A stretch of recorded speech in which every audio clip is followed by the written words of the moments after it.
Hello students. हमने last session में देखा था स्टैट मैनेजमेंट। उसमें हमने डिस्कस किया था कि how the stat management work. और स्टैट मैनेजमेंट क्या होता है कि जब आप कोई भी कंटेंट ऐड करते हो, means name, address, city, phone, pin code, और सबमिट करते हो, तो आपका डेटा है वो क्लाइंट में से सर्वर में ट्रांसफर होता है। तो ट्रांसफर होने के बाद, पेज पोस्ट हो जाने के बाद, उसका कंटेंट अगर आपको रखना है, वो फिर कहाँ रखना है, कैसे रखना है, उसके बारे में हमने डिस्कस किया था इन स्टैट मैनेजमेंट। तो लास्ट हमने देखा था कि दो तरह के स्टैट मैनेजमेंट होते हैं। एक तो क्लाइंट पे स्टैट मैनेजमेंट, कि आप जो कुछ भी एक्शन लो या जो कुछ भी डेटा एंटर करो फॉर्म्स के अंदर, तो एंटर होने के बाद में अगर वही डेटा आपको क्लाइंट साइड पे रखना है फॉर फर्दर पर्पस, तो आप उस स्टेट को क्लाइंट बेस्ड स्टेट मैनेजमेंट कह सकते हो।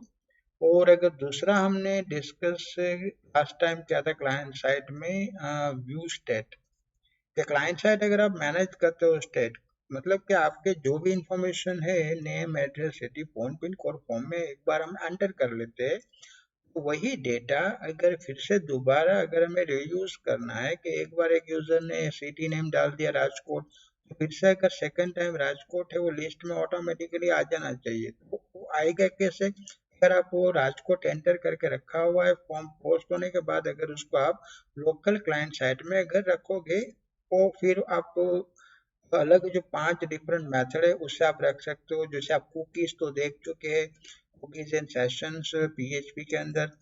वहां पे कुकीज में होता क्या है कि आप एक नई की क्रिएट करते हो कुकीज की, और उसके अंदर आप जो भी फील्ड का कंटेंट है वो आप स्टोर कर सकते हो। उसी तरह से यहाँ पे जो बाकी के हम स्टैट है, जो डॉट नेट हमें एसपी डॉट नेट प्रोवाइड करता है, उसके बारे में डिस्कस करेंगे। एसपी डॉट नेट है वो हमें 5 क्लाइंट साइड अलग अलग स्टेट मैनेजमेंट ऑप्शन प्रोवाइड करता है, जिसमें व्यू स्टेट है, कंट्रोल स्टेट है, हिडन स्टेट है, हिडन फील्ड है, कुकीज है, क्वेरी स्ट्रिंग है। लास्ट टाइम हमने व्यू स्टेट देखा था। व्यू स्टेट का मतलब कि अगर क्लाइंट में से कोई रिक्वेस्ट देगा तो रिक्वेस्ट सर्वर में जाएगी, और सर्वर में रिक्वेस्ट जाने के बाद वही इंफॉर्मेशन अगर क्लाइंट पे कुछ आपको रखनी है स्टोर करके, आप क्लाइंट साइड स्टेट मैनेज कर सकते हो। उसके हमने एडवांटेज एंड डिसएडवांटेज भी डिस्कस कर चुके थे, और कैसे मैनेज करते हैं उसके बारे में कोड, सैंपल कोड भी यहाँ पे दिया हुआ है, कि जब आपका पेज लोड होता है तो आपको व्यू स्टेट पेज की जो प्रॉपर्टी होती है, जो हम फॉर्म से एसपी डॉट नेट का होता है, उसकी प्रॉपर्टी विंडो में जाके अगर हम पेज प्रॉपर्टी होती है, तो वहां पे व्यू स्टेट की प्रॉपर्टी सिर्फ हमें अनेबल करनी होती है। अगर आपने अनेबल कर दिया तो उस पेज के अंदर जितने भी आप कंट्रोल रखोगे उसका स्टेट ऑटोमेटिकली मैनेज होगा। तो यहाँ पे जो कोड दिया हुआ है, तो पेज लोड जब होता है, मेथड कॉल होती है, तो उसके अंदर अगर आपको काउंट करने हैं कितने स्टेट मीन्स कितने पेज में व्यू स्टेट काउंट हुए, कितने स्टोर हुए, तो सिर्फ ये जो कोडिंग सिंपल दिया हुआ है उससे आप दे सकते हो। कि जब आप कोई यहाँ पे बटन दिया हुआ है सबमिट बटन के, जैसे कोई सबमिट बटन पे क्लिक करेगा, तो सिर्फ व्यू स्टेट है, उसकी जो प्रॉपर्टी है व्यू स्टेट, हमारा कंट्रोल या तो टेक्स्ट ऑब्जेक्ट होगा, उसके हमने काउंट प्रॉपर्टी उसको स्ट्रिंग में कन्वर्ट करा के हम टेक्स्ट बॉक्स में डिस्प्ले करा सकते हैं। तो दिस सिंपल एग्जांपल जो हमने देखा था लास्ट टाइम। उसके बाद में सेकंड स्टेट आएगा control state. Control state is another client side state management technique. Okay, control specific है उसका, अगर आपको स्टेट मैनेजमेंट करता है, whenever we developed a custom control and we want to preserve some information, कि view state में तो क्या होता है कि पेज में जितने कंट्रोल होते हैं सभी कंट्रोल्स के स्टेट एक साथ मैनेजमेंट होती है। अगर आपको स्पेसिफिक कंट्रोल्स का अगर स्टेट मैनेजमेंट सेट करना है, तो यहाँ पे वो स्पेसिफिक कंट्रोल में जाके भी आप उसकी कंट्रोल की स्टेट प्रॉपर्टी उसे ट्रू कर सकते हो। कैसे करते हैं, let's check it out here. और यहाँ पे how to use control state property आप कैसे यूज करते हो, तो उसका यहाँ पे एग्जांपल भी हमने दिया हुआ कि control state implementation simple first override oninit method here, कि जब हमारा फॉर्म इनिशियलाइज होता है उससे पहले जितने कंट्रोल होते हैं उसके अगर आपने स्टेट अगर मैनेजमेंट का ऑप्शन दिया हुआ है, तो स्पेसिफिक कंट्रोल्स के आप स्टेट यहाँ पे मैनेजमेंट कर सकते हो। उसको हम यहाँ पे इम्प्लीमेंटेशन देंगे प्रैक्टिकली के दो मेथड दिए, load control state and save control state. तो यहाँ पे जो दो मेथड हम देख रहे हैं कि अगर हम फॉर्म्स के अंदर अगर दो मेथड रख दे, कंट्रोल स्टेट वेब कंट्रोल, और वहां पे हमने इनहेरिट किया है सिस्टम का जो कंट्रोल क्लास है। कंट्रोल स्टेट वेब कंट्रोल हमारा जो क्लास हमने यहाँ पे ओवरराइड किया हुआ है, और उसके अंदर कंट्रोल का सिस्टम क्लास है उसको हमने इनहेरिट किया हुआ है, और उसके अंदर हम यहाँ पे जितने भी कंट्रोल यूज करते हैं तो उसकी जो होती है कंट्रोल्स के जितने स्टेट होते हैं वो आप यहाँ पे मैनेज कर सकते हो। इसका यहाँ पे एक एग्जांपल, सिंपल एग्जांपल दिया हुआ है कि आप कंट्रोल स्टेट कैसे मैनेज कर सकते हो। उसके बाद में क्लाइंट साइड जो तीसरा स्टेट आएगा, हिडन फील्ड, जो नॉर्मली हम पीएचपी में भी यूज करते हैं। Type is equal to hidden रख देते हैं, जैसे हम type equal to text box रखते हैं, टाइप इक्वल टू बटन रखते हैं, उसी तरह से एचटीएमएल में भी हमारा कंट्रोल जब टैग हम यूज करते हैं तो उसके अंदर type is equal to hidden रख के आप हिडन टैग क्रिएट कर सकते हो। तो hidden field is used to storing a small amount of data on a client side. In most simple word, it's just container of some object, but the result is not rendered on our web browser, and it is invisible in the browser. मतलब कि hidden field होता है वो normal हम text box बनाते हैं या तो जो नॉर्मल हम लेबल यूज करते हैं उसी तरह का कंट्रोल ही होता है। Input type is equal to जैसे हम लिखते हैं, बट डिफरेंस सिर्फ ये होगा कि वो कंट्रोल है उसके अंदर जो आप वैल्यू स्टोर करोगे तो वैल्यू सिर्फ ब्राउजर में भी नहीं आएगी और स्क्रीन पे भी नहीं दिखाई देगी। तो that is also one type of the stat management. कि मान लो कि अगर आप कोई यूजर या पासवर्ड या कोई की अगर आपको स्टोर करनी है, तो अगर आप की डिस्प्ले कराओगे लेबल में तो स्क्रीन पे भी आएगी, ब्राउजर में भी आएगी, और अगर आप इनपुट टेक्स्ट बॉक्स में रखोगे तो की भी वो डिस्प्ले हो सकती है, क्योंकि टेक्स्ट बॉक्स में वैल्यू स्टोर कर सकते हैं। टेक्स्ट बॉक्स के property value is equal to label की property value is equal to, पर अगर वो स्क्रीन पे अगर दिखाई देगी तो प्रॉब्लम्स क्या होगा, एवरीबडी कैन व्यू दैट। तो यहाँ पे वही टाइप का फील्ड यहाँ पे हमें मिलता है जिसको हिडन फील्ड बोलते हैं। कि आपको एक फील्ड मिलेगा, एक कंट्रोल मिलेगा, उसके आप वैल्यू सेट करोगे, बट वो कंट्रोल स्क्रीन पे डिस्प्ले नहीं होगा कहीं पे, मतलब कि वो पूरा कंट्रोल हिडन होगा। तो आपको सिर्फ वैल्यू मिलेगी और वो फील्ड स्क्रीन पे या ब्राउजर में कहीं डिस्प्ले नहीं होगा। तो this is one kind of the stat management. आप अगर कोई की है या कोई आपकी वैल्यूज है, वो अगर आपको एक पेज के अंदर आपको स्टोर करके रखनी है और दूसरे पेज में अगर यूज करनी है, आप उसको हिडन फील्ड रख दे दोगे पहले पेज में, और बाद में सेकंड पेज में अगर आपको उसको यूज करनी है तो आप जैसे नॉर्मली हम एक पेज में फील्ड होता है या कंट्रोल होता है टेक्स्ट बुक, तो उसको दूसरे पेज में हम यूज करते हैं HTTP get and post method से, तो उसी तरह से आप हिडन फील्ड की वैल्यू भी गेट एंड सेट कर सकते हो। So this is one kind of the state management. Basically, it is used for a client side here. यहाँ पे जैसे हम डायग्राम देख रहे हैं कि क्लाइंट होता है पेज प्लस हिडन फील्ड, बस उसके अंदर हिडन फील्ड होता है हमारे क्लाइंट वन में। तो हिडन फील्ड हमने रखा हुआ है, जैसे हमारा फॉर्म लोड होगा, पेज लोड होगा, रिक्वेस्ट जाएगी, पेज मेमोरी में लोड होगा, ओके, उसका रिजल्ट आएगा, सर्वर साइड एग्जीक्यूशन होगा, सर्वर साइड वो फील्ड भी होगा, क्योंकि हमने पूरा जो क्लाइंट का सभी कंटेंट या सभी जितने कंट्रोल थे, तो जैसे हम पोस्ट मेथड यूज करते तो वो कंट्रोल भी कहाँ पे जाएगा, ऑब्वियसली सर्वर साइड पे जाएगा पोस्ट मेथड में। सर्वर साइड अगर पोस्ट अगर कंट्रोल होता है तो हिडन फील्ड सर्वर साइड पे सिर्फ वैल्यूज होगी। तो अगर कोई दूसरा क्लाइंट है उसको अगर यूज करना है तो वो यहाँ से एक्सेस कर सकता है, यहाँ पे रिस्पॉन्स देके या तो उस फील्ड का नाम देके, जैसे हम $_ पोस्ट देके जो फील्ड का नाम लिखते, कंट्रोल का नाम लिखते तो हमें वैल्यू मिलती है। इसी तरह से आप हिडन फील्ड की वैल्यू आप एक्सेस कर सकते हो दूसरे किसी भी पेज के अंदर वेरी इजीली है। हिडन फील्ड का हमने सिंपल एग्जांपल यहाँ पे मैंने दिया हुआ है कि पेज लोड मेथड के अंदर हमने चेक किया हुआ है, इफ मैंने मेथड यहाँ पे यूज किए कि if not is post loop post back.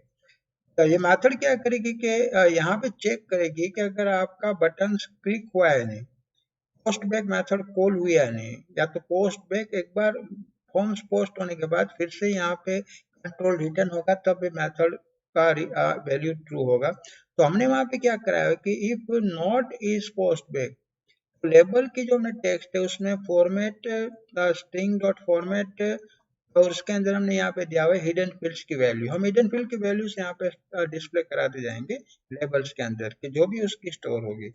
और यहाँ पे हमने जैसे बटन वन में हमने क्लिक किया हुआ है, बटन वन पे जब आप क्लिक करोगे तो हमने एक बटन रखा है, एक टेक्स्ट बॉक्स रखा है। तो जैसे यूजर को बटन वन पे क्लिक करेगा तो hidden field one dot value, मतलब हिडन फील्ड हमने एक ऑब्जेक्ट रखा हुआ है, जैसे टेक्स्ट बॉक्स होता है, लेबल होता है, उसकी वैल्यू हमने क्या कराई है, तो कन्वर्ट डॉट टू आईएनटी, जैसे हमने सी शार्प में लिखा था, क्लियर, इंटीजर में कन्वर्ट करना है तो हिडन फील्ड की वैल्यू, क्योंकि हिडन फील्ड की वैल्यू तो टेक्स्ट फॉर्मेट में होगी, उसको हमने इंटीजर में कन्वर्ट करके +1 कर दिया। उसका मतलब कि आपने कितनी बार हिडन फील्ड की वैल्यू, अगर आप नंबर ऑफ वैल्यूज दे रहे हो तो उसके अंदर हम एक्यूमुलेट करते हैं, जितनी बार बटन प्रेस होगा उतनी बार हिडन फील्ड की वैल्यू 1 2 3 4 5 एंड समथिंग चेंज होती जाएगी। और बाद में हमने उसको कहाँ पे डिस्प्ले करा दिया, तो कि label one dot text dot string format click, यहाँ पे हमने दिया हुआ है हिडन फील्ड डॉट वैल्यू, मतलब हिडन फील्ड की वैल्यू अगर 0 होगी तो 0 आएगी, 1 होगी तो। अब जब यूजर यहाँ पे बटन पे क्लिक करेगा तो ऑब्वियसली सबमिट मेथड कॉल होगी, सबमिट मेथड कॉल होगी तो यहाँ पे जो हिडन फील्ड की वैल्यू है वो वहाँ पे इंक्रीमेंट होता जाएगा 1 2 3 4 5 समथिंग लाइक दैट, क्लियर। तो इसी तरह से आप हिडन फील्ड की वैल्यू रख के एक फॉर्म में रख के आप दूसरे फॉर्म में भी एक्सेस करनी है तो कर सकते हो। तीसरा जो client side state management, it's very simple, जो हम पीएचपी में भी आप देख चुके थे कि cookies and sessions.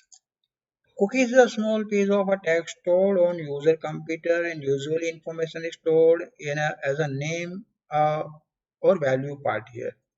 Name and value pair जिसे हम बोलते हैं कि आप किसी भी नेम से कुकी की वैल्यू स्टोर कर सकते हो, जैसे नेम की कुकी रखनी है, सिटी के लिए कुकी रखनी है, एड्रेस पिन कोड के लिए रखनी है, समथिंग लाइक दैट।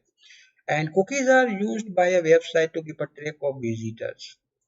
कई बार क्या होगा कि मान लो कि अगर आप यहाँ पे कोई वेबसाइट आपकी एक्सेस करता है तो अगर उसके डेटा अगर आपको प्रिजर्व रखने या तो स्टोर रखने, या तो कई बार मान लो कि एक पीसी के अंदर अगर आप कुकी मैनेज करते हो क्लाइंट साइड, तो आप विजिटर्स वहाँ पे यूज करते हो, फर्स्ट टाइम जब कोई साइट ओपन करेगा पेज तो वहाँ पे आप 1 कर दोगे, दोबारा ओपन करेगा कुकी की वैल्यू 2 कर दोगे, तो जितनी जितनी बार आपका पेज ओपन होगा उतनी बार वहाँ पे कुकीज की वैल्यू चेंज होती जाएगी क्लाइंट में। तो आप यहाँ पे इसको आप विजिटर का ट्रैक रखने के लिए भी यूज कर सकते हो।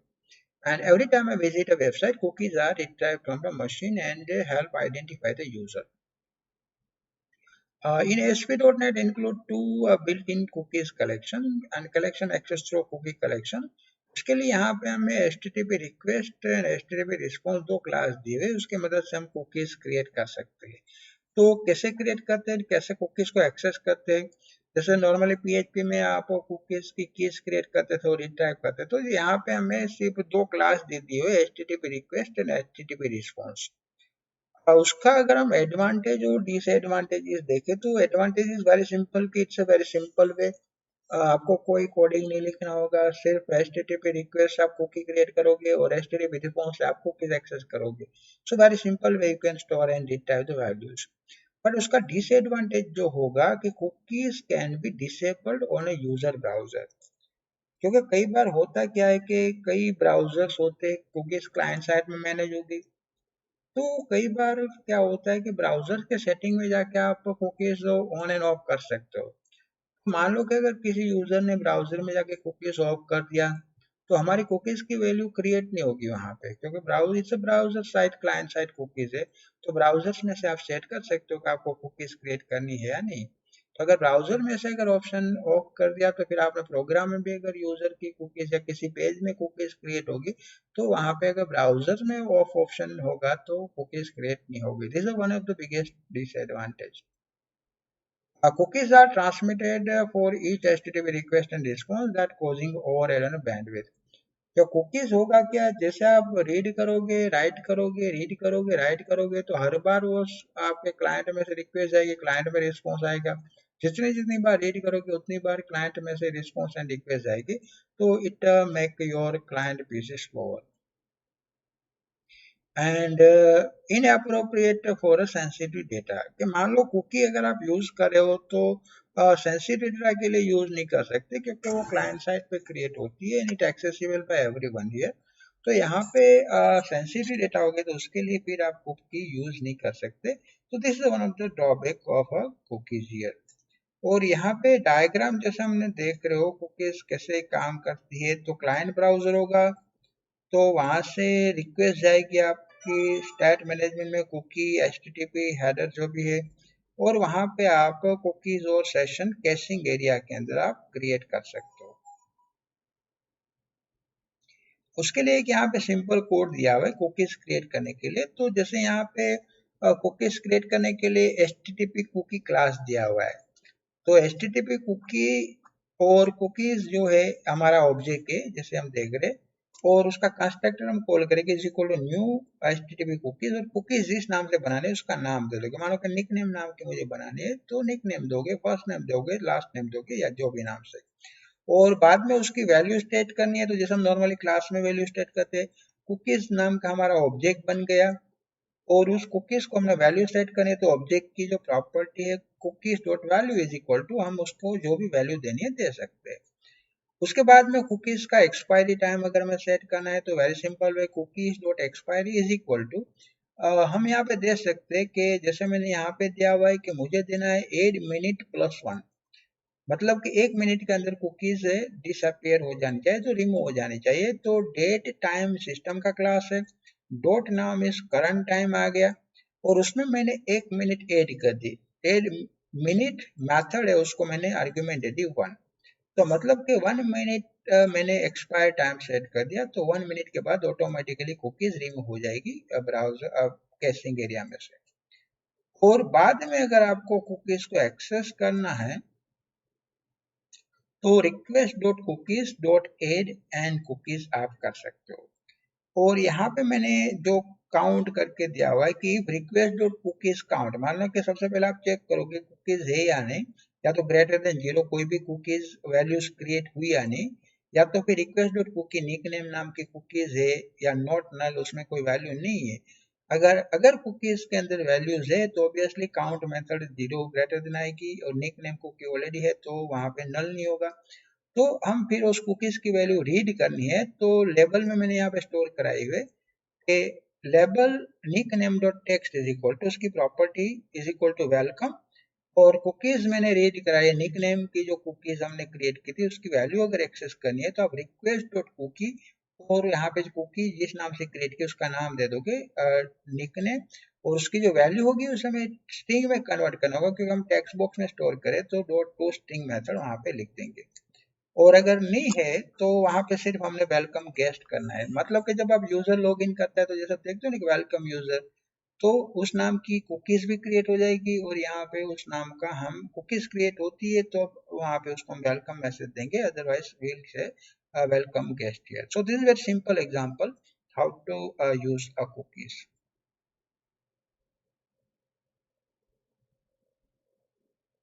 दूसरी चीज, अगर कुकीज को आपको डिलीट करनी है तो यहाँ पे डिलीट कोई मेथड या ऑप्शन नहीं दिया हुआ है, but cookies nickname dot expire method आप कॉल कर सकते हो, इज इक्वल टू, आप यहाँ पे दे सकते हो date time dot now dot 8 मिनट-1 दे दोगे आप वैल्यू, मतलब कि जो नॉर्मल टाइम है उससे प्रीवियस टाइम आप दोगे तो automatically cookie will be remove या cookie will be deleted from a caching area. अब जैसे कुकीज होती है तो दो तरह की कुकीज एसपी डॉट नेट में मिलती है। एक होती है persistence कुकी, ये cookies having expiration date is called persistence cookie, कि जब आप एक्सपायरेशन डेट जब उसको सेट करते हो तो कुकी बन जाती है persistence कुकी, क्योंकि हमने स्पेसिफिक सेट कर दिया कि 1 मिनट के बाद, 10 मिनट के बाद, एक दिन के बाद।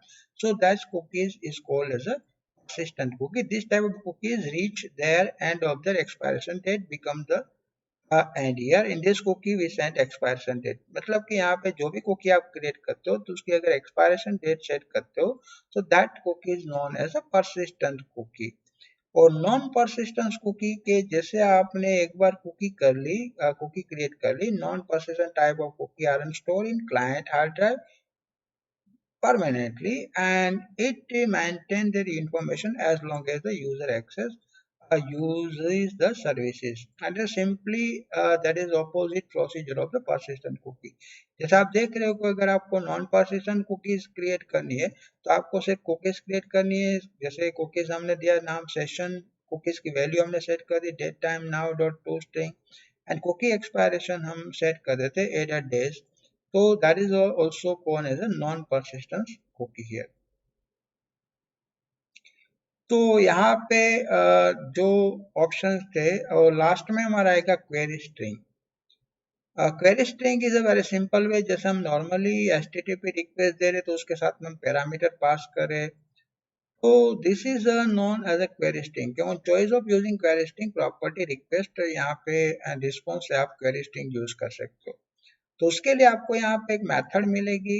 जैसे हम नॉर्मली हम क्वेरी पास करते तो उसमें हम जो पैरामीटर पास करते तो that is pass through a query string here. जैसे यहाँ पे एक एग्जांपल दिया हुआ है www localhost webform2.aspx से. तो हमारा पेज जब ओपन होता है तो हमने वैल्यू पास करें तो question mark name is equal to Mayur and last name is equal to Rana. मतलब कि हमने दो वैल्यू पास कर दी. तो this is also receive into next page. या तो उसी पेज के अंदर आप वैल्यू एक्सेस करनी है तो नेम इज इक्वल टू अगर आप एक्सेस करोगे तो मयूर आएगा, लास्ट नेम करोगे तो राणा आएगा. So it is also storing values in a state way. और अगर उसको फिर एक्सेस करना है पेज के अंदर तो आप रिस्पॉन्स डॉट रीडायरेक्ट या तो किसी दूसरे पेज में यूज करना है तो रिस्पॉन्स डॉट रीडायरेक्ट मेथड आप यूज करोगे. और दूसरा पेज जैसे डिफॉल्ट टू या कोई भी पेज यूज करोगे तो question mark name is equal to question mark and last name या जो भी आप देना है आप दे सकते हो. So this is the way you can use a query string here. जैसे यहाँ पे एक एग्जांपल दिया हुआ है कि HTML address query string properties pass value between a pages in the address you send three information. एक पेज में से अगर दूसरे पेज में जैसे हमने इंफॉर्मेशन एक्सेस करनी है तो यहाँ पे हम क्वेरी स्ट्रिंग से पास कर सकते हैं with a parameter. So it is one type of the stat management here. एक पेज की वैल्यूज उसके कंट्रोल्स की वैल्यू आप दूसरे पेज में एक्सेस कर सकते हो. So this is also called as a state management client side. जैसे यहाँ पे तीन इंफॉर्मेशन दी कि web form to SPX page your browser will go.